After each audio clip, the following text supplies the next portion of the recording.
We're about to exit the Slot Canyon White Domes Trail, but it's pretty cool. It's not very long, but it's pretty cool though. I get to walk through a slot canyon. It's pretty narrow. Get to play around, take some cool photos. But we need to finish this up and get to the, I think it's called Firewave Trail. That's where we're going next. So that way we can be done with our long hiking before it gets too hot, because we're still in the desert in Nevada, and even though it's October, it's still getting up around 100 degrees in the daytime, and that's pretty hot to be out in the sun hiking. There's lots of this loose sand that you have to hike in, and this trail, I mean, I would consider it pretty easy for us, but walking in the sand and then having to go down that into that canyon wasn't, you know, wasn't very easy as far as like a good trail. I mean, we had to like jump and big steps and balance. And anyway, look at all that rock behind me. How awesome. How awesome to get to do stuff like this.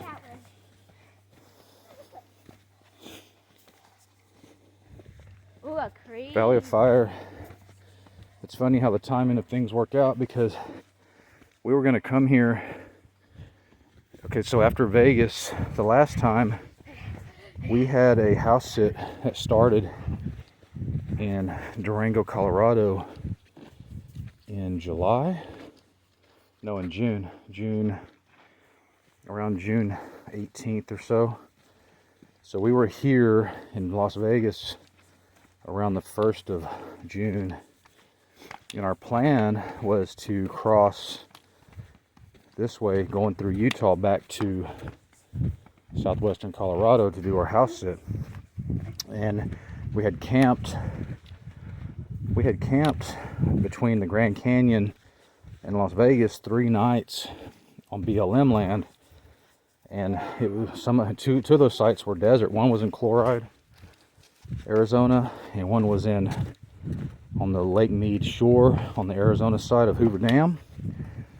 And both of those were, you know, it wasn't hot. The Lake Mead was a little hotter than the Chloride, but it was tolerable, and we had good nights camping. But that week we spent in Vegas, after that, the temperatures got up to like 100, and I remember like 106 during the day. And I just knew that if it was going to be that hot, tent camping in this area was going to be really difficult, because sleeping at night in a hot tent is really hard. And the ground gets so hot that it just radiates heat up through the tent, and that really makes it difficult, because it's like you're sleeping on, you know, a really warm surface, and you just can't get comfortable. So what we did was we went back on the house sitting site, and there was a house sit in Flagstaff for that time frame, so it was perfect. We made our way back to Flagstaff, which is higher elevation, much cooler, and we were in a house, and we got out of all that heat that started in June. And then we went to Durango, and I think through that whole time frame we only spent one night, because it was we were going to camp in the National Forest outside Durango the night before we were scheduled to receive our house, and it was just too rainy, and our car just won't do some of those forest roads, so we just crashed in the car one night. But here we are in October, after we've done Colorado, Wyoming, Idaho, Oregon, northern Nevada, because we were in Reno, and then we went back through California.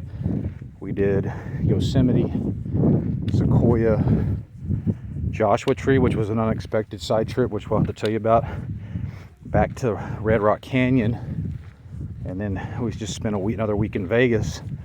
Now we're in October. The temperatures are much more mild at night. Like last night, it was so cold, it felt so great to sleep in the desert. And when I think about the timing, I think about the mysteries, I think about listening to the voice of God, you know, and how to discern the path and the way to do this stuff. Even if we would have come to Valley of Fire at that time in June and just toughed it out, these hiking trails all close because they don't let people come out here hiking in the summertime. These things today's October 7th. These trails all just opened back up in the last week, like the 1st of October. And it was the same way with Red Rock Canyon Campground. We were going to camp there after Grand Canyon, but it was closed because they have these arbitrary dates set that from June 1st to October 1st or September 1st, you can't camp in the campground because of the heat. That's why we boondocked in Chloride and on Lake Mead. But now we got to camp there, and then it was all right. Red Rock Canyon Campground is not all that, but it's a good place to lay over if you're outside of Vegas. And there's a whole story behind that. But now we're here at the Valley of Fire. Let's see, June, July, 1, 2, 3, 4 months later. The weather's better, the hiking trails are open, and there's really not a lot of people because, of course, it's during the week.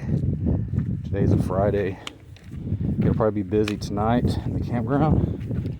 Our campground did fill up last night with a bunch of RVers, people transiting through the area, but that's okay. We take off tomorrow, headed to do the Big 5 in Utah. So we'll be doing Zion, Bryce, Capitol Reef, Canyonlands, and Arches before we head back into Arizona. But I just love the timing, you know, getting to hike, listening, you know, to the Spirit of God, letting it kind of guide me, and then living my purpose. You know, this has always been my purpose, to travel, to explore. I've always been a bit of an explorer. Now I'm getting to do just that, and getting to live to the fullest of my potential. And I can only be grateful because as I'm continuing to learn, I just have so many questions. But without all the past experiences, without all the rejection, without all the abandonment, without all the issues and problems that I've faced over the years of my life, if it hadn't all happened, you know, then I would just be, you know, toiling away like most other people and not continuing to question things and figure things out and, you know, ask if there's just more to this life than just chasing dollars, you know? Chasing dollars. What is the meaning of true freedom? That's been my quest, I guess. And fortunately, we're still on that quest. Anyway, big difference 4 months can make. And sometimes the path changes, and you have to be able to be perceptive to those little subtle nudgings, you know, like this is why it's laying out the way it's laying out and going the way it's going. And we'll definitely have to tell you the Red Rock Canyon, Death Valley, Joshua Tree story. That's another good story about how the mysteries of the kingdom work. All right, have a good day. Give you a little look around behind me because about 20 more seconds and I'll have a 10-minute video. But yeah, this trail's gotten a lot easier. It's hard packed dirt now. It's not so sandy. The air is cold. It's not even hot furnace air yet. That makes a big difference too. Just the air temperature and the way it feels. Yeah, go ahead. Go down there. It's like a little wash, a little arroyo. Can I go in here? I don't know if they call them arroyos in Nevada. All right. Have a good day.